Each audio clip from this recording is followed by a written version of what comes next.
Bueno, muy buenas noches a todos los miembros de la Asociación Mexicana de Retina, a los invitados, a las personas que han tenido el gusto para nosotros como miembros de la Asociación Mexicana de Retina de conectarse a este tercer webinar que hemos preparado para todos ustedes en este programa de la asociación que es el Viviendo con Diabetes, que hace parte de una de las actividades de difusión y de prevención de la ceguera por retinopatía diabética principalmente y que nos compete a los retinólogos enseñar a nuestros pacientes, compartir con ellos no solamente las acciones para evitar el padecimiento local oftalmológico, sino también el control metabólico integral del organismo por diabetes. Y a colación de esto,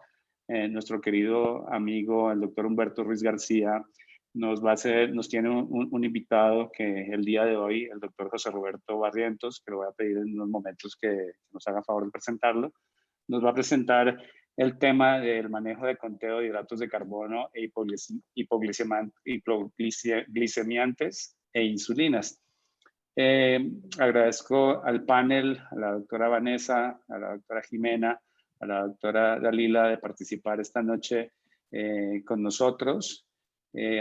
Iniciaremos con la conferencia, con este webinar y posteriormente estaremos haciendo una pequeña mesa redonda para responder las preguntas que puedan surgir de esto. Esperamos que muchas en el auditorio y las conclusiones de esto. Entonces, por favor, Humberto, puedes compartir tu video, tu pantalla, lo que tú quieras, presentando Claro. al invitado. Bueno, antes que nada, muy buenas noches. Agradezco otra vez a Vanessa y a Jimena la iniciativa y les reconozco, bueno, que esto es sumamente importante. Y para no extendernos más, me gustaría pedirle a la Asociación Mexicana que nos haga favor de compartir la entrevista que realizamos con el doctor José Roberto Barrientos Ábalos. En el video lo voy a presentar, pero bueno, aparte de que es un buen amigo, es un académico de la Universidad de Guadalajara que ejerce como especialista en el Hospital Civil de Guadalajara como endocrinólogo, es profesor titular de la especialidad y bueno, tiene muchas publicaciones y un gran conocimiento y aparte mucha calidad humana. Entonces, Ari, si eres tan amable de correr el video y una vez que finalice, amigos de la Asociación Mexicana de Retina, yo soy el doctor Humberto Ruiz García. Yo tengo mi práctica en la ciudad de Guadalajara y le agradezco mucho a la doctora Vanessa Flores que me haya invitado a que participemos en este programa que se llama Viviendo con Diabetes. La Asociación Mexicana de Retina se ha hecho responsable no solo de transmitir la educación médica continua entre los especialistas en retina, sino también llevar el mensaje a la comunidad. Y como sabemos, la retinopatía diabética y sus secuelas son una de las causas de ceguera con la que más batallamos los especialistas en retina y que es la principal causa de ceguera no tratable o no reversible entre nuestra población mexicana. Por lo tanto, nos hemos dado la tarea de producir una serie de podcasts o video podcasts en los cuales tratamos de dar información importante para la comunidad médica que no son oftalmólogos y para la comunidad en general. El día de hoy tengo el gusto de recibir en mi consultorio al doctor José Roberto Barrientos Ábalos, quien es especialista en endocrinología, él es médico adscrito al servicio de endocrinología en el Hospital Civil de Guadalajara y es profesor titular de la especialidad en la Universidad de Guadalajara. Así que no cabe duda que el doctor es una autoridad en el manejo de estas enfermedades metabólicas y a su vez también cuenta con la experiencia académica en tanto a las publicaciones, pero él ve pacientes todos los días y conoce la problemática de manera muy importante. Nos han pedido que el día de hoy hablemos sobre el manejo de carbohidratos, novedades y actualización en cuanto a hipoglucemiantes e insulinas, pero vamos a hacer una plática que sea amena y, bueno, en general que tratemos de transmitir puntos muy importantes para nuestra comunidad de diabéticos y sus familiares. Y bueno, le agradezco mucho al doctor Barrientos que esté aquí y aparte debo decir que es un muy buen amigo y le agradezco su tiempo. No, muchísimas gracias, doctor. Primero, como bien lo sabes, es una enfermedad de salud pública. Bueno, gracias por la invitación a la Sociedad Mexicana de Retina. La diabetes como tal, hoy en día, para que más o menos lo pongamos en la dimensión correcta, yo creo que ahorita es el momento de poner atención bien en la diabetes, porque hemos visto cómo nos cambió la vida todo el 2020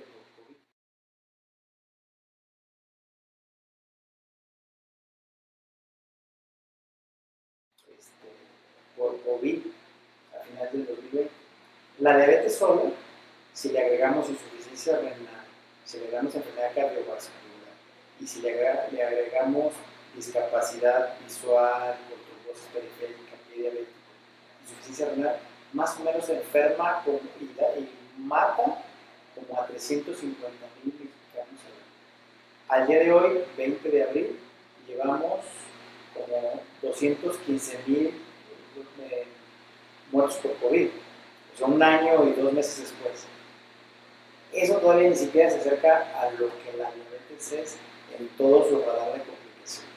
Entonces, a mí me gusta empezar con esto como para que vean todo lo que nos pasó por COVID, pero la diabetes año con año. El punto es que, como los de diabetes empezaron con enfermedad hace 15 años, hace 8 años, hace 25 años, pues sí, ya se complicó, es que tenía mucho tiempo enfermo.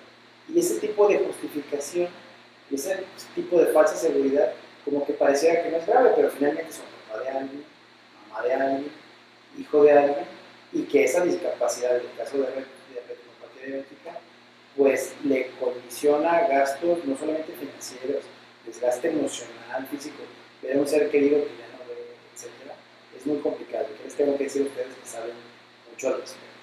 Entonces, en cuanto a la diabetes como tal, yo creo que al familiar del paciente le tenemos que transmitir que no solamente que ande bien de su glucosa, tenemos que saber bien que esté en buena meta de la presión arterial, en buena meta de los lípidos, ahorita vamos a explicar por qué, en buena meta del peso, de los kilogramos, porque esas cosas, llevándolo a la meta, disminuimos el riesgo como entre el 25 y el 35% de complicaciones.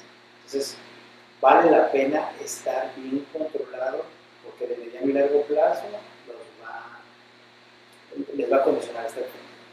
En cuanto al conteo de carbohidratos, es una forma en la que el paciente se enseña a saber cuánto al día consume de proteínas, carbohidratos y grasas. Le decimos conteo de carbohidratos porque es lo que impacta más en el nivel de la glucosa, pero en realidad el paciente se enseña a distinguir que la carne aporta pocos carbohidratos, pero los chocolates aportan mucho, ¿sí? Entonces, pero a eso le llamamos conteo de carbohidratos. Y no es otra cosa que el paciente cada sentada a comer sepa distinguir qué aporta muchos carbohidratos. Voy a hacer un ejemplo. Si come lechugas, pues prácticamente no aporta nada de carbohidratos, pero si come tortillas de harina de trigo, aporta más carbohidratos, pero si come papas, sí aporta carbohidratos, pero de menor volumen. Y lo separamos en índice glucémico alto e índice glucémico bajo. ¿Qué significa eso? Muy práctico. Los carbohidratos de azúcares simples se absorben rápido y suben la glucosa, por eso le llamamos de índice glucémico alto. Y los carbohidratos que tardan en absorberse, digamos, si comemos una papa cocida o las de tortillas de maíz, se absorben más lentamente y son de índice glucémico bajo, o sea, no elevan tanto. Y si un paciente come 10 porciones de eso al día, pues está comiendo más o menos en forma, pero si come 20 o 30 porciones, pues está comiendo muchísimos carbohidratos, y eso es lo que le llamamos conteo de carbohidratos. Nos ayuda si en un paciente que se está poniendo insulina, como muchos pasa cuando el paciente llega con ustedes a retina, que ya es un paciente complicado, el paciente está con tratamiento con insulinas, el enseñarse a un paciente a aportar carbohidratos es fundamental porque eso hace que también el nivel de control glucémico disminuya. Entonces, de alguna manera, logramos que el paciente ponga más atención en lo que come. Y un paciente que está más empoderado del conocimiento de su salud, realmente está más empoderado. Este tema para nosotros es muy importante. Una de las preguntas frecuentes inmediatamente después de la cirugía o de algún procedimiento es: oye doctor, ¿qué puedo comer? Y para mí eso significa que ese paciente realmente no tiene la información, porque la respuesta habitualmente del oftalmólogo es pues su dieta que le asigna su nutriólogo, su endocrinólogo, su lo que come normalmente su internista. En ese sentido, realmente mi percepción, y creo que es mucho entre la comunidad de oftalmólogos, es que hay todavía una brecha muy grande que tenemos que lograr en cuanto solamente a la alimentación. Ya hablaremos un poco más sobre el control glucémico y los medicamentos que hay disponibles actualmente y las insulinas, pero el simple hecho de que el paciente tenga que preguntar qué sí y qué no puedo comer en el contexto de cualquier procedimiento médico, para mí es una oportunidad importante que tenemos para mejorar la calidad de vida. Claro, porque ese paciente, así como lo pusiste, ¿qué como? Es un paciente que ya con complicaciones serias de la enfermedad todavía no está entrenado de lo más básico de la enfermedad que tenía que haber sido desde hace un tiempo. Entonces, en ese sentido, al paciente le tenemos que dar un entrenamiento. Generalmente los nutriólogos es su área de expertise, pero el médico también tiene que decirle al menos lo más básico. Tiene que comer balanceado. Esto es, me desayuné un cereal con leche, doctor. Pues está comiendo muchos carbohidratos con poquitas vitaminas. O me comí un yogur con fruta porque es muy saludable.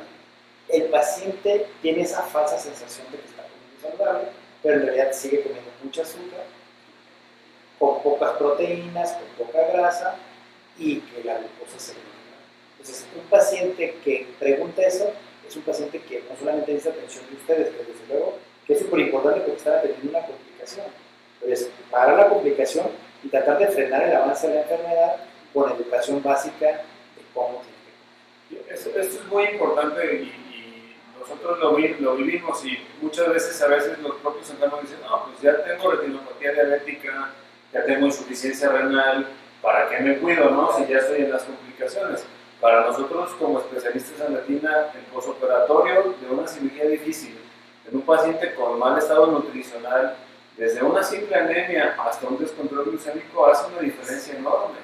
Entonces, aunque ya estamos a un nivel, a un tercer nivel de atención, esto es complicaciones avanzadas, realmente sigue siendo de vital importancia, y la experiencia ha sido que los pacientes que están en mejor control, obviamente que los están viendo médicos, nutriólogos y personal que está bien capacitado, con buena educación. Y en ese sentido, para mí la importancia de la dieta pues es importante, es de suma importancia, y yo creo que es el primer paso, y nosotros tratamos de hacer eso, pero sin duda alguna lo que nos comentas es muy importante en el sentido de que el balance y la educación nos va a llevar a un balance. Ese balance de carbohidratos se va a ver combinado con los otros elementos de los micronutrientes, de las proteínas, de las grasas, para que ese organismo que ya está padeciendo desde hace mucho tiempo, porque la retinopatía diabética no llega de un día para otro, se encuentre en las mejores condiciones. Bueno, hemos hablado de la nutrición. Yo creo que lo que haríamos es invitarlos a que encuentren ahí guías, porque nos hemos dado la tarea, la Asociación Mexicana de Diabetes se ha dado la tarea de publicar estas guías para los pacientes. Se encuentran dentro de los manuales de atención de todas las instituciones públicas, y obviamente pues son el conocimiento y dominio de los médicos internistas y los endocrinólogos y los nutriólogos. Así que la invitación sería a que, si usted no sabe cómo tiene que comer, pues tenga la educación. Y la última pregunta sobre este tema es, mucha gente cree que comer bien significa comer cosas caras, y esto para mí es un mito. No sé qué nos puedas hablar de Sí, eso. comer bien no significa comer elegante. Comer bien no significa comer balanceado. Como bien lo acabas de decir, micronutrientes, de todas vitaminas y minerales, los tres grandes grupos, proteínas, cereales y grasas, pero yo agregaría algo que un paciente mexicano casi no come: fibra. El mexicano nos enseñaron que los vegetales no. Contestamos siempre hierbas de cuando era vaca, perdón por la expresión, pero usamos mucho esa expresión. Entonces, pero en realidad, desde niños nos enseñaron a comer una lechuga así, recién desinfectada, al plato.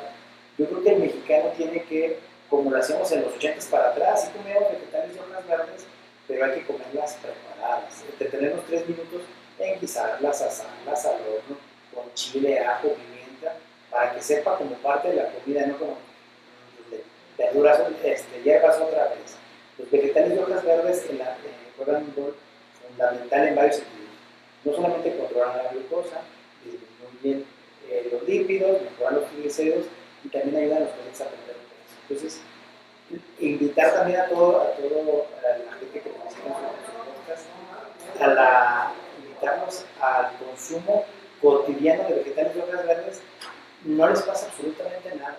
Comer de esos 4 grupos en cada sentada a comer, o en la mayoría de las sentadas de los turnos de comida, desayuno, comida o cena, es fundamental. A lo mejor en el desayuno quizá no tanto, pero comida y cena sin problema, acompañarlo de vegetales de hojas verdes, pero ojo, prepararlos, pedirle al paciente que no lo saque de la bolsa o del refri y al plato, porque el resto del guisado está caliente y eso está frío.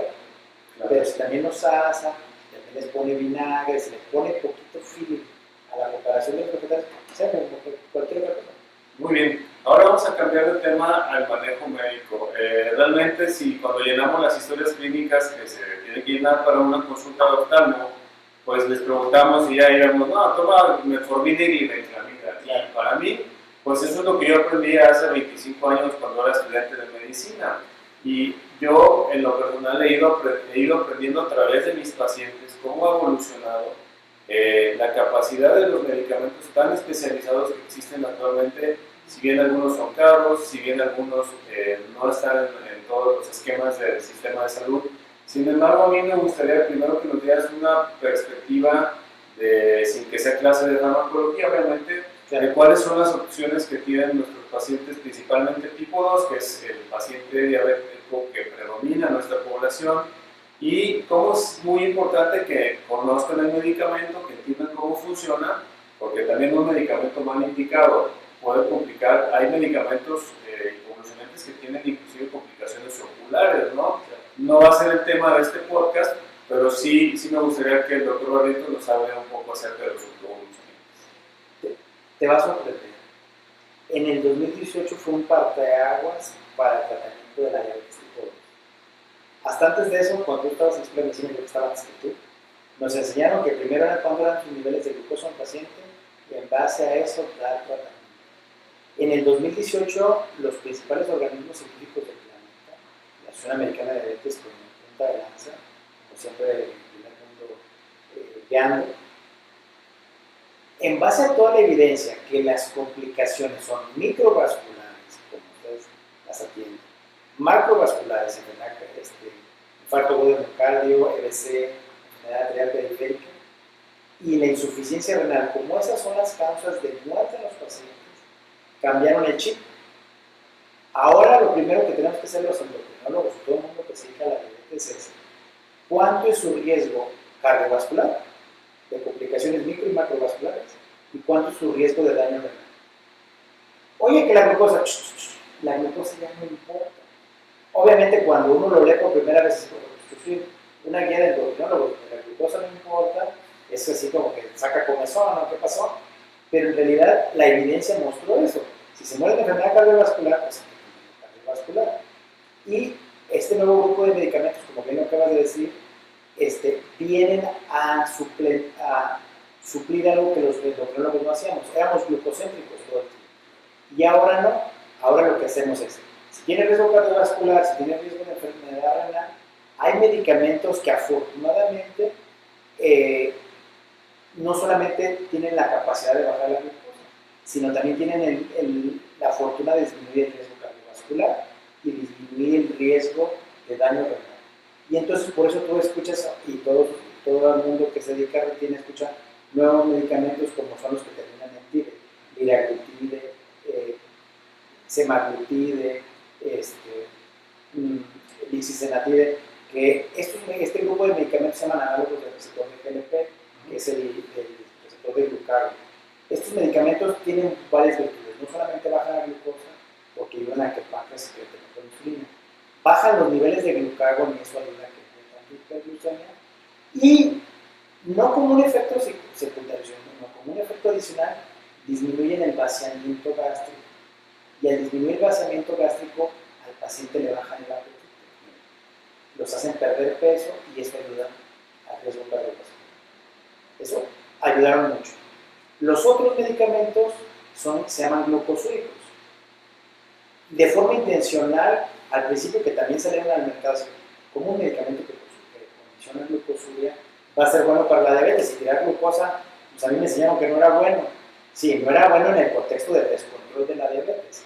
Pero si abrimos la válvula por completo, resulta que le quitamos presión al riñón, el riñón mejora el manejo de volumen, porque y bloquean un canal específico que es de cotransporte sodio-glucosa. Entonces tira glucosa, pero también hace un poquito de natriuresis. Y esa natriuresis disminuye también el riesgo de hospitalización cardiovascular. Para que más o menos quede claro, el riesgo de hospitalización con estos grupos de medicamentos disminuye hasta 40% del riesgo de hospitalización cardiovascular. Y los glucosúricos pueden disminuir la progresión de proteinuria hasta un 30%, así como en forma global, de progresión de nefropatía diabética. Entonces, por eso en los últimos par de años, ustedes en retinas, aparte en la historia clínica, aparte de las insulinas, empezaron a leer medicamentos, perdón por el nombre, como Jardiance, Invokana, Saxenda, todos este grupo, el nuevo se llama Ozempic.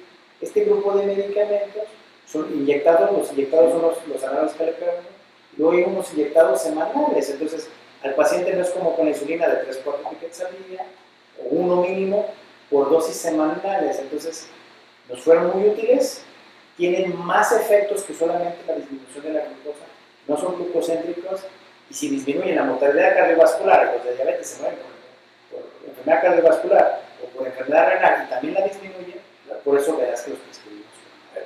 Para mí esto es fascinante y bueno, es responsabilidad de cada uno de nosotros como médicos familiarizarnos con esto, pero sí, yo lo he visto en mis pacientes y realmente pacientes que estaban muy mal controlados los tenemos que orientar. A veces pues es al cambiar de médico, desafortunadamente a veces ese es el cambio que requiere la atención de los pacientes y bueno, también existen yo creo que más mitos en términos de que esta medicina es muy cara, ¿no? Yo creo que a veces nos vamos con eso y inclusive las políticas de salud restringen porque el costo-beneficio, como tú lo acabas de mencionar, de utilizar un medicamento que tiene no solo un efecto de disminuir la glicemia, sino todo lo que ya nos mencionaste, pues obviamente cuando disminuyan las complicaciones microvasculares, pues eso es súper importante. Eso es un lado. Y la otra es que si tú lo pones de mediano y largo plazo, que un paciente no se hospitalice por enfermedad cardiovascular, que un paciente para el sistema de salud como el nuestro, que para el IMSS, el insuficiencia renal, genera un gran porcentaje de su gasto cotidiano, le disminuyas el riesgo de diálisis, o sea, es caro irlo a comprar hoy, pero en los siguientes 3 o 4 años, esa inversión se vio en que no termines hospitalizado, se vio en que no necesites un cateterismo, se vio en que no necesites diálisis, entonces en realidad no son caros. Sí, eso me queda claro. No, pues qué tema tan interesante de todos los 3 temas que hemos tocado. Creo que esto enriquece muchísimo a los pacientes y más que nada lo que queremos hacer es estimularlos a que se eduquen más. Y bueno, finalmente hablar sobre insulinas, ¿no? También en cuestión de lo que vivimos los oftalmólogos es el temor que tienen los pacientes a la insulina. Esto que si causa ceguera, que si no causa ceguera, es algo que nosotros como oftalmólogos tenemos que explicarle al paciente que lo prioritario a veces es el buen control de la diabetes. Si el internista o el endocrinólogo determina que se necesita ya intervenir, especialmente en el paciente tipo 2 con insulina, pues entonces deben hacer caso al médico. Pero sí me gustaría que nos hablaras un poquito de las insulinas que hay disponibles actualmente para que sea de conocimiento de nuestro país. Claro. Yo creo que como sociedad mexicana tenemos que luchar mucho en contra de ese dichoso mito que la insulina causa ceguera. Yo les digo, ni causa ceguera, ni salen las orejas de fantasma, ni nada. Entonces, las insulinas también son una gran herramienta porque finalmente la disminución de la insulina fue lo que condicionó la enfermedad de forma primaria. Entonces, hoy en día tenemos unas de ultra larga duración y una sola aplicación al día que llamamos insulinas basales Son muy útiles, tenemos 3, Degludec, Detemir y Gargina, la más utilizada es la Gargina. Las que vinieron a revolucionar mucho fue estas bifásicas, que se llaman premezclas, porque una parte actúan rápido y otra unidad protamina, que es con lispro y con aspart, ayudan mucho para que el paciente, ¿en qué mejoraron? En que las aplicaciones al día no se vuelvan 4, sino solamente 2. Y las insulinas de acción ultra rápida, que las usamos en los hospitales para un control metabólico, en asunto quirúrgico, o en cualquier cosa del hospital, y también las usamos de forma prandial. Lispro, aspart, glulicina, son insulinas que usamos de forma prandial porque son ultra rápidas. Un paciente con descontrol agudo, porque después de los alimentos se eleva mucho, las podemos controlar. Las podemos usar. Prácticamente el control metabólico es con insulinas. Lo difícil, entre comillas, es tratar de entender qué quiero hacer con una insulina. Si un paciente, la elevación es postprandial, pues con una insulina basal no lo vamos a lograr. Si un paciente tiene glucosa alta de ayuno, las ultrarrápidas no nos sirven. Entonces, digamos que hay que hacer un traje a la medida, pero de repente una manga está más larga. Entonces, lo primero que tenemos que hacer es ir por la glucosa de ayuno. Y si le ponemos tanto NPH o basales en la noche y estamos quedando fuera de las metas, tenemos que poner más dosis de esa. Y si después de los alimentos está fuera de meta, hay que ponerlo. Si me permiten nada más así rapidísimo, las metas entre 90 y 130 en ayuno, según la Asociación Americana de Diabetes, y debajo de 180 a 2 horas postprandial. Cuando un paciente está en ese rango, 130 en ayuno, 180 2 horas postprandial, lo tenemos en. Yo creo que eso les sirve mucho a ustedes. Definitivamente, porque habitualmente la pregunta es ¿cómo anda de su azúcar? ¿No? Pero recalcando este asunto de que la importancia de la educación del paciente en dieta, en medicamentos, en insulinas, hace una diferencia enorme. Y bueno, a veces sí que vemos pacientes que tienen más de 25 años con diagnóstico de diabetes y no tienen ninguna lesión en la retina. Me gustaría, doctor Barrientos, que nos des algún comentario concluyente respecto de la importancia para las familias y los pacientes sobre acercarse a los diferentes médicos, nutriólogos, etcétera, para lograr estos objetivos. Yo creo que la palabra la voy a resumir en empoderamiento. Un médico se dedica a las complicaciones, se dedica a la atención primaria, se dedica a atenderlo de forma integral, empoderar al paciente, porque un paciente que sabe acerca de su enfermedad toma mejores decisiones. Si un paciente lo educamos cómo comer saludable, a lo mejor el primer día lo toma como que eso no me sirve. Pero si se va dando cuenta de qué se trata su enfermedad y entiende su enfermedad, entonces toma mejores decisiones de alimentación, de medicamentos, de atención médica, porque no me dejarás mentir que ustedes les dicen, vengan un año y vuelvo hasta los 5 años después. Pero en cambio, si dices, se puede complicar fácilmente la retina y el paciente sabe que un lugar donde la diabetes le puede condicionar problemas en la retina, puntualmente al año va a ir. Entonces, creo que empoderamiento. Te agradezco mucho, doctor Barrientos. La verdad es que pues, vamos empoderándonos todos, ¿no? Los oftalmólogos, capacitándonos, educación médica continua, los médicos de atención primaria, adquiriendo las habilidades y los conocimientos, y los pacientes empoderándose sobre esta enfermedad que puede tener una multitud de desenlaces. Algunos son catastróficos y muy tristes, y algunas son realmente un gusto poder atender pacientes que llegan a la consulta, pasan 2 minutos, oiga, su retina está perfecta, va muy bien, ¿cómo están? Bien, aquí está el listado de medicamentos. Yo les agradezco mucho su atención, y a continuación daremos pie a un bloque de preguntas y respuestas con la gente que efectivamente se conectó, y el doctor Barrientos y yo estaremos con toda la disposición de contestar algunas de sus preguntas. Que tengan una muy buena noche, agradecemos su atención, y una vez más la Asociación Mexicana de Retina comprometida con la prevención de la ceguera a través de la educación. Que tengan muy buena noche. Muchas gracias.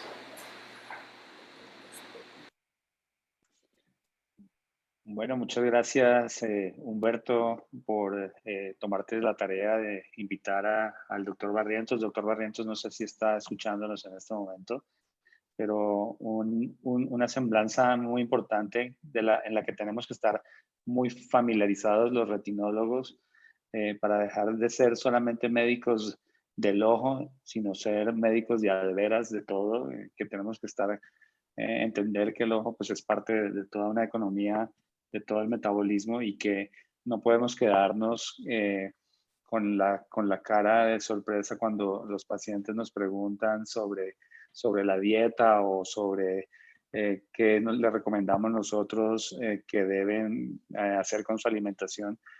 Pienso que es súper importante y muchos de nosotros sé que trabajamos de la mano en grupos multidisciplinarios a quienes referimos tanto al médico internista, al endocrinólogo, también al nefrólogo, pero creo que es fundamental tener esa llave con el endocrinólogo para poder orientar y conseguir los mejores resultados para los pacientes que estamos tratando, independientemente de que nuestro tratamiento es súper especializado.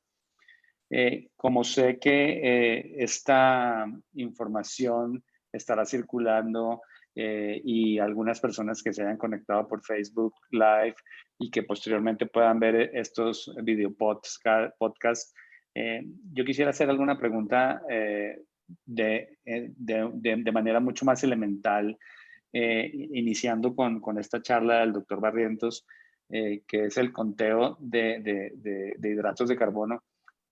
¿Cuál sería un ejemplo en una comida cotidiana del día de un paciente que le pudiéramos decir más o menos las raciones o la cantidad de carbohidratos, de proteínas, de grasas que debe un paciente diabético tipo 2? ¿Cuál sería el esquema, una dieta diaria? O sea, ¿cuál sería la recomendación para poner unos ejemplos así prácticos para los pacientes? ¿Qué nos podría decir al respecto el doctor Barrientos? Entonces, voy a adelantarme, Rafa, porque no está el doctor, todavía no se ha conectado. Pero mira, obviamente nosotros estuvimos platicando un buen rato al respecto y me llamó mucho la atención y ahorita voy a pasarles una imagen que es la importancia de que esta persona tenga una atención multidisciplinaria. Entonces, normalmente nosotros parecería que dejamos o los internistas dejan que los pacientes a su libre albedrío escojan lo que se tienen que comer. Ahorita estoy por compartirles una imagen que realmente refleja más o menos lo que aprendí hablando con Roberto. Esto es, por ejemplo, uno a veces les transmite que los pacientes no deben de tomar nada de carbohidratos, pero lo que estuvimos platicando y lo que les estoy mostrando aquí en la pantalla es precisamente que es todo lo contrario. Realmente hay diferentes tipos de carbohidratos y lo que estamos viendo aquí es precisamente esta distribución de los carbohidratos. Por ejemplo, una cuarta parte de carbohidratos, que hay diferentes calidades de carbohidratos y hablábamos con él sobre la importancia del índice glicémico. Hay alimentos que producen un pico de glucosa muy rápidamente y estos son los medicamentos que se deben evitar.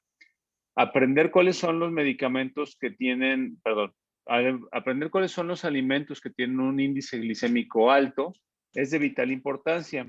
Y comentábamos que, por ejemplo, la pasta, el arroz y las propias papas, que para mí en lo personal hasta no haber hablado un poquito con el doctor, estaban medio satanizadas las papas, tienen un índice glicémico bajo.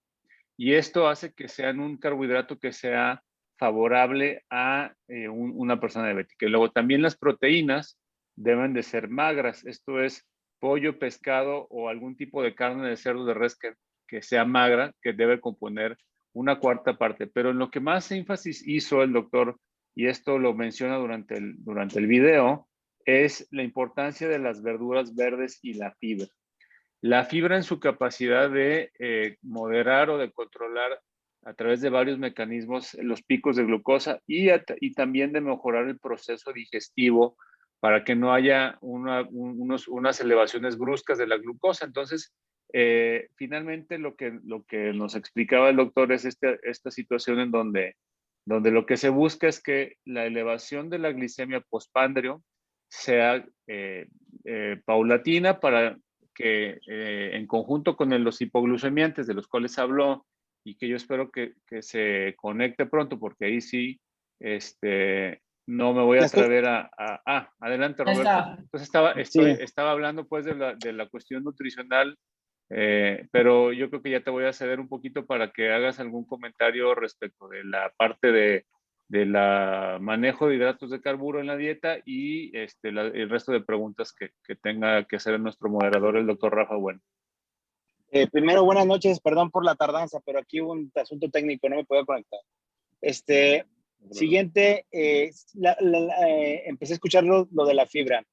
La virtud, digamos, o las ventajas que tienen, las bondades de comer en una alimentación rica en fibra es que la fibra tiene varios mecanismos. Uno es que la manera de que se absorben el resto de los nutrientes, carbohidratos, grasas y proteínas, pero en esencial, carbohidratos y grasas, hace que esta absorción primero sea más lenta. Y al absorberse más lento, el metabolismo de dichos grupos alimenticios de macronutrientes hace que el requerimiento de insulina para la movilización tanto de carbohidratos y en menor medida en las grasas sea menor. Entonces, ayuda a mejorar una cosa que se llama índice glucémico de los alimentos. Esto es que no requiramos tanta insulina para tener un mejor control de la glucosa. En cuanto a lo de por qué las dietas tienen que ser en fibra, entonces ricas en fibra o que tengan cierta cantidad de fibra. Entonces, un paciente con diabetes que consume fibra de forma regular en los 3 alimentos, generalmente tienen mejor control glucémico y hay mucha evidencia científica al respecto, comparado con las personas que tienen menos integrado a la dieta el consumo de las fibras. Excelente, doctor Barrientos. Muchas gracias. Qué bueno que ahorita ya nos puede escuchar y le quería extender otra vez el agradecimiento por su plática que ha sido muy ilustrativa y estamos aprovechando que está usted para hacerle algunas preguntas que probablemente nuestros pacientes tienen, no tan técnicas, y yo quiero jugar un poquito al abogado del diablo, porque no, adelante. Los pacientes, sí, gracias, doctor. Algunas veces nos preguntan, bueno, doctor, ¿y puedo tomar coca sin azúcar o bebidas light o diet o stevia, Splenda? ¿Qué podría decirnos usted respecto a esto? Si es un consejo adecuado darle a los pacientes que el consumo de estos edulcorantes o estos sustitutos de azúcar, y si es recomendable o no, o cuál sería la recomendación que usted daría en relación exactamente al consumo del azúcar, el endulzante. Así como usted hizo una recomendación de que los vegetales no se coman así tan desabridos y bien preparados y condimentados, pueden ser, definitivamente me encantan, muy, muy ricos, muy sabrosos, por decirlo de esa forma. Pero pues un agua sin azúcar probablemente a mucha gente no le sabe tan bien. ¿Usted qué recomendaría? Primero, prácticamente en ese mismo tenor del índice glucémico, los refrescos light, primero, seguramente todos nos damos cuenta que los alimentos light no bajan de peso a nadie, ¿no? Ustedes conocen a muchas personas que todos se lo consumen light, pero siguen sin perder un gramo. Entonces, consumen menos calorías en ese alimento, pero en el resto de los alimentos, como están consumiendo algo light, pues al resto de los alimentos le aumentan el volumen de consumo, por un lado. Siguiente, en cuanto a la recomendación de los refrescos bajos en calorías, de todas estas bebidas edulcorantes, la mejor idea es que se consuman durante los alimentos, porque pareciera que de todos modos la necesidad de la secreción, perdón, de la necesidad de consumir, perdón. Bueno, ¿me escuchan? Perdón. Sí, estamos escuchándote muy bien. Perdón. La secreción de insulina comienza desde que empezamos a consumir alimentos. por un sistema relativamente nuevo que se llama los receptores del gusto en la lengua. Entonces de ahí empieza a sensar que estamos consumiendo carbohidratos y en el caso de los edulcorantes no calóricos se sensa como si consumiéramos glucosa. Entonces la producción de insulina pues es como si consumiéramos glucosa y aumentan la resistencia a la insulina. No está totalmente, desde el punto de vista de evidencia científica, totalmente descritas todas las vías completas al respecto, pero pareciera que una parte va por ahí. Entonces, por eso los pacientes que consumen dietas ricas en edulcorantes no calóricos tienen resistencia a la insulina, muchos de ellos.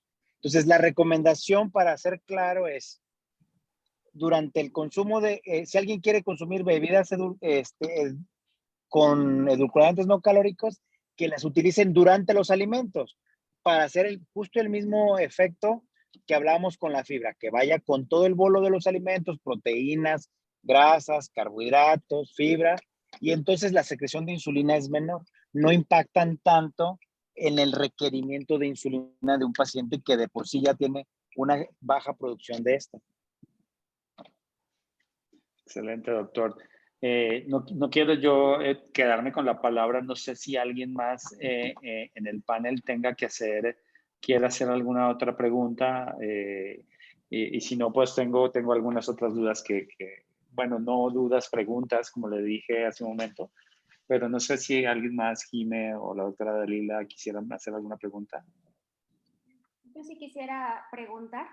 Sin duda, pues la nutrición es uno de los pilares fundamentales y básicos para el tratamiento pues, de los pacientes con diabetes mellitus. Y bueno, este tratamiento nutricional pues es aunado pues a su tratamiento farmacológico, pues es eficaz para reducir pues los niveles de hemoglobina glucosilada, disminuir el riesgo cardiovascular de los pacientes y también disminuir o prolongar la aparición de complicaciones microvasculares crónicas.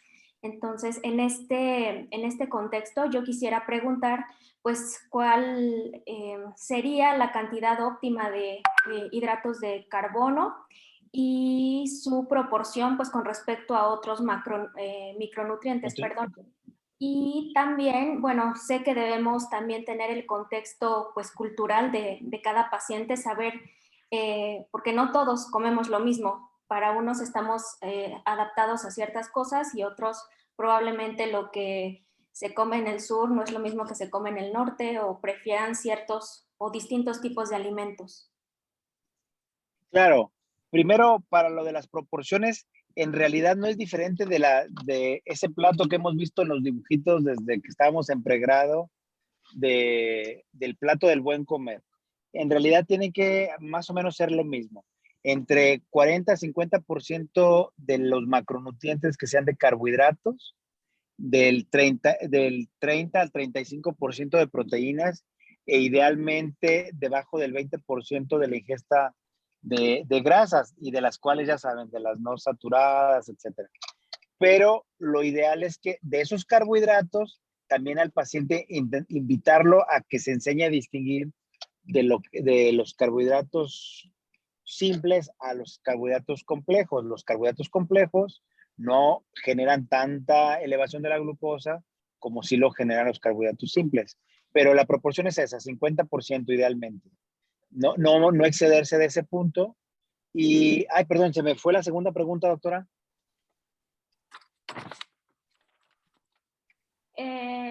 Bueno, quisiera... Perdón, sí, ¿cuáles son los alimentos dependiendo de la zona de la República? Pues en realidad, yo creo que algo que tenemos que recomendarle a todos nuestros pacientes es que no, eso de tengo que llevar dieta especial, en realidad no es correcto, porque de repente, bueno, en mi particular forma de verlo, porque de repente entonces el paciente se siente como que, uy, pues qué voy a comprar en el súper o qué voy a comprar en la tienda de abarrotes, etcétera. Lo que creo que es más práctico recomendarles es, a ver, es importante que intente comer comida casera preparada en casa, o sea, que no tengan el plan de que tienen que comer hamburguesas o tacos, etcétera. De lo que consume en casa y que el paciente mismo se enseñe a identificar, a ver, de lo que consumo en el desayuno, cuánto consumo de carbohidratos. Y solamente pongo un ejemplo muy rápido. ¿Ustedes conocen personas o han visto personas que dicen que desayunan muy saludable porque consumen granola con fruta, con papaya, melón y yogur natural? Y esos piensan que están comiendo saludable, pero en realidad están consumiendo solo carbohidratos con poquitas vitaminas y poquitita fibra.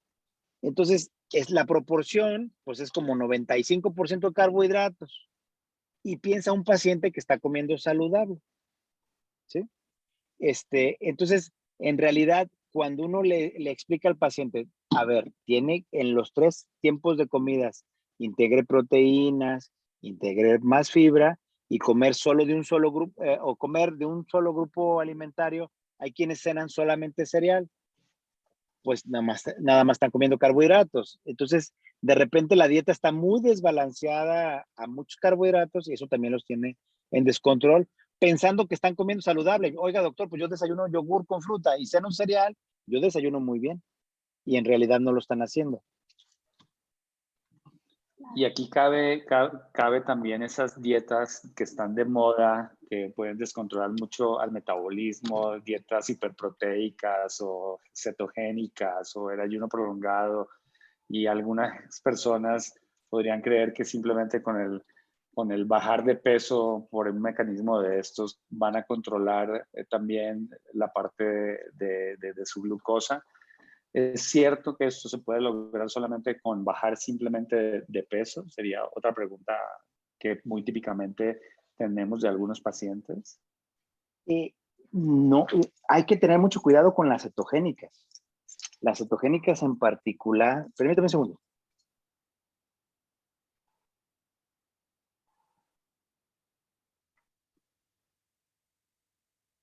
Perdón por la interrupción. Las cetogénicas, particularmente en personas con diabetes, son un problema muy serio, porque estos pacientes pueden terminar con diabetes, con cetoacidosis, porque una vez que entran en este metabolismo acelerado de la generación de cuerpos cetónicos, si alguien tiene descontrol, le va a condicionar más fácil que termine en un hospital. Un paciente con diabetes, y menos los diabéticos tipo 1, que sé que son la minoría de los pacientes que ustedes ven, un paciente con diabetes no se debe, debe estar contraindicada las dietas cetogénicas y las hiperproteicas, en particular, que para hacer más ejercicio, generar más masa muscular. Si alguien sí tiene alto rendimiento o hace ejercicio de forma regular, de alguna manera sí le ayudan a mejorar el metabolismo muscular y además le van a ayudar al buen control de la glucosa. Pero decir que una dieta hiperproteica va a tener mejor perfil que una dieta balanceada, la respuesta es no. Humberto, y después doctora Dalila. Gracias, Rafa. No sé si Dalila vas a retomar el tema de la parte alimentaria, porque yo hoy me iba a ir más un poquito a la pregunta sobre los fármacos. Sí, quisiera hacer una última pregunta, al respecto sobre la parte de nutrición. Si quieres, pues la hago antes de pasar a la parte al tratamiento farmacológico. Y quisiera preguntar si el conteo de los hidratos de carbono, por lo que leí, se utiliza más ya en pacientes que tienen tratamiento pues con insulina para modular estos picos de glucosa. Entonces quisiera saber si este conteo de carbohidratos también pudiera ser útil o tiene alguna repercusión positiva en los pacientes que son tratados con hipoglucemiantes orales.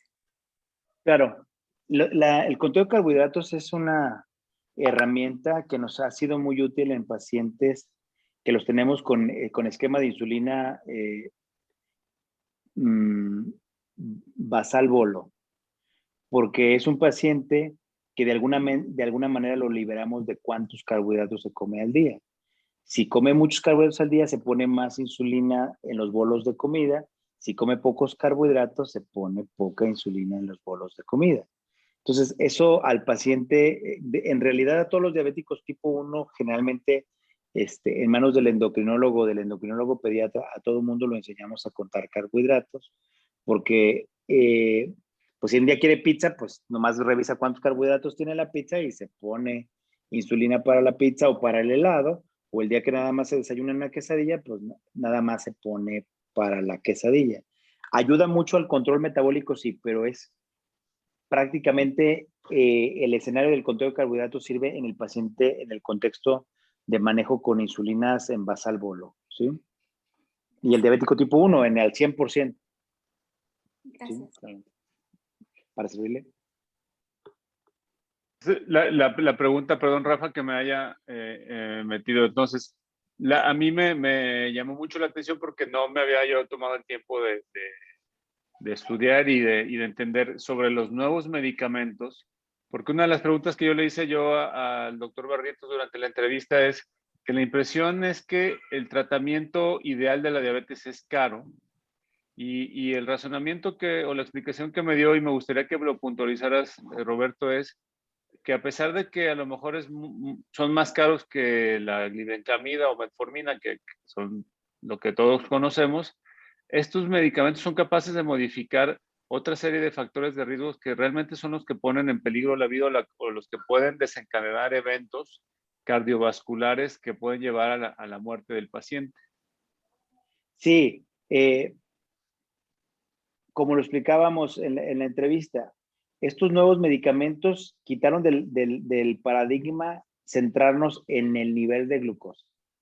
Estos nuevos medicamentos plantearon, a ver, si el paciente tiene mayor riesgo cardiovascular y este grupo de medicamentos tienen evidencia científica sólida, con todo el rigor científico, que muestran que hay una disminución del riesgo de hospitalización en el 37%, también es oral, una sola pastilla al día. Además va a bajar de peso al paciente por este efecto de la glucosuria y de la natriuresis, porque actúa en el cotransporte sodio-glucosa en los túbulos en el riñón y genera esa glucosuria y esa natriuresis. Pero todo el mundo diría, bueno, pues los diuréticos son natriuréticos, excepto bueno, incluso los ahorradores de potasio.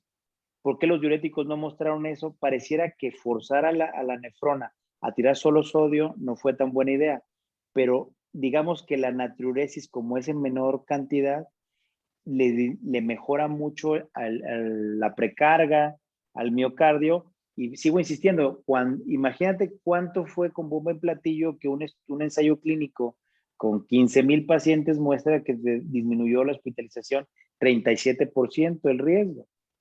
Ya sabes, pues estaban de manteles largos por ese efecto que tenían sobre la función cardíaca. Y luego, el año antepasado, sale la publicación en cuanto a la progresión de la proteinuria y la regresión de la proteinuria. Y si te disminuye comparado con tratamiento estándar, con IECAS, que todo el mundo aprendimos que eran los nefroprotectores, protege o preserva hasta 4.5 mililitros por minuto de filtrado glomerular más por año, comparado con los IECAS, con terapia estándar de nefroprotección y 37% de disminución de la albuminuria, pues los endocrinólogos felices, ¿sí? Entonces, en ese sentido, sí, son más caros porque ustedes lo saben muy bien, tecnología nueva cuesta más cara, pero el beneficio a un sistema de salud como el Instituto Mexicano del Seguro Social, que del gasto en médico en pacientes, la diálisis creo que se lleva como el 65-70% del gasto, y le vas a disminuir la hospitalización hasta el 30%, pues sale más barato gastar en medicamentos costosos que seguir gastando en diálisis. Ahí tendríamos que entrar en política y eso está muy controversial. Sí. No, pero finalmente costo-beneficio está muy claro. Si disminuye la hospitalización cardíaca 35% y la progresión de proteinuria otro 35%, y son las principales causas de muerte en este país, enfermedad cardiovascular y la diabetes está ahí empujando, pues hay que hacer algo. ¿Sí? Definitivamente, definitivamente. No, sin pintarnos de colores, porque luego nos corren. Hablando de medicamentos más simples y de también en el argot popular de nuestros pacientes y de la comunidad en riesgo, medicamentos preventivos, porque ya ven que se ha hablado durante años de la magia de la metformina. Y cuánto realmente la metformina es un medicamento que puede prevenir, que incluso hasta la venden como previeval o cosas así comercialmente. ¿Qué comentarios al respecto, doctor Barrientos? Hay un estudio ya de los 90s que mostró eso. Este estudio con metformin pusieron dos grupos, dieta y ejercicio contra metformina en la prevención. La metformina sola estuvo por ahí del 35% de prevención del desarrollo de diabetes y la dieta y el ejercicio casi cercano al 70% de prevención. El estudio fue diseñado a 5 años. Entonces, desde ese momento, pues el metformin sí prevenía el desarrollo de diabetes. Y el brazo donde estaban dieta, ejercicio y metformin, solamente hubo extra 2 o 3% más de prevención. O sea, llegó como al 72% de la prevención de desarrollo de diabetes a 5 años. Entonces, sí, el metformin mostró prevención en la progresión de resistencia a la insulina a diabetes, pero no fue más poderoso que plan alimentario y ejercicio. Entonces, desde luego que lo usamos en la vida cotidiana para, digamos, hacer todo el paquete.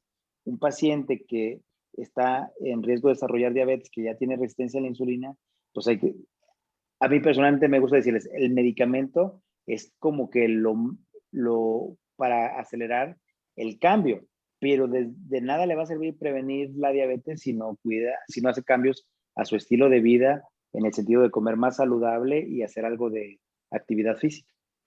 Pero no es, sigo insistiendo, el estudio mostró una protección de 35%. Correcto. Dalila, ¿ibas a hacer alguna pregunta? Voy a leer un comentario del auditorio. Si me permiten, Luis Alberto Cooper Yarza nos comenta, pues se supone que el requerimiento de hidratos se calcula individual como todos los macronutrientes. Hidratos sí es recomendable máximo 50%, limitando hidratos complejos o no más de 4 kilocalorías por kilo día. La forma de cocción de los alimentos puede cambiar el índice glucémico de los alimentos, por lo que comentaba de la papa. Igual pasa con los otros tubérculos. La dieta cetogénica es difícil, mas no imposible en el paciente diabético, porque tiene alteraciones en la regulación de la gluconeogénesis. Pero si se supone que el paciente que toma metformina cambia eso, para perder masa adiposa es una opción, pero no usar de manera prolongada. Pues es una forma de verlo, pero recuerden que si un paciente tenemos con glucosa por arriba de 250, que no es nada raro para ninguno de nosotros ver pacientes que llegan con ese nivel de glucosa a consulta, y si ya está generando cuerpos cetónicos por la dieta, y si no es capaz el riñón de eliminar bien esos hidrogeniones, va a caer en cetoacidosis. Entonces, habiendo más dietas seguras, dietas que pueden de alguna manera no tener en riesgo al paciente de tener una crisis hiperglucémica y terminar en el hospital, y seguramente todos ustedes recuerdan cuando aprendieron esta parte de la diabetes, descontrol severo de la diabetes, tanto por cetoacidosis como por estado hiperosmolar, el riesgo de mortalidad es entre el 10 y el 15%. Entonces, no hay que regalarle esa chance a un paciente, habiendo otras dietas, entre comillas, un poco más seguras y que no tienen nada de riesgo para el desarrollo de cetonas. Y el problema es que no sabemos en un paciente qué tan capaz va a ser su riñón de aguantar toda esta carga de hidrogeniones y del manejo de la acidez. Entonces, yo creo que si alguien es muy cuidadoso con ella, si alguien está totalmente al pendiente, si tiene tiras para estar midiendo sus cetonas en la orina, cada vez que orine y que vea que se están elevando, pues a lo mejor ahí sí, pero en otro escenario me parece que podríamos recomendar otras cosas más seguras. Doctor Barrientos, muchísimas gracias por cuestiones de tiempo. Quisiéramos aquí seguir platicando de manera extensa de todo esto, pero muchas gracias. Sabemos que vamos a poder tener contacto con usted más adelante y por supuesto en Guadalajara los pacientes de Humberto tendrán el beneficio de ser atendidos con usted. Muchísimas gracias a todos. Le voy a dar la palabra a la doctora Vanessa Flores para cerrar esta sesión y agradezco mucho la participación de los panelistas y la audiencia y todos los que en algún momento van a escuchar este episodio. Muchísimas gracias por su invitación. Pues muchas gracias, Humberto, por tu invitación al doctor Barrientos. Gracias al doctor Barrientos, a Rafa y a Dalila por coordinar la sesión y a Jime por coordinar todos estos podcasts o webinars. Y bueno, pues nos vemos entonces el próximo mes, el 19 de mayo, para un nuevo episodio de Viviendo con Diabetes. Les agradecemos a todos su presencia y recuerden que los episodios siguen en las redes sociales para que los consulten en cualquier momento que tengan libre para hacerlo. Buenas noches a todos y gracias. Muchas gracias. Buenas noches. Hasta luego, gracias a todos.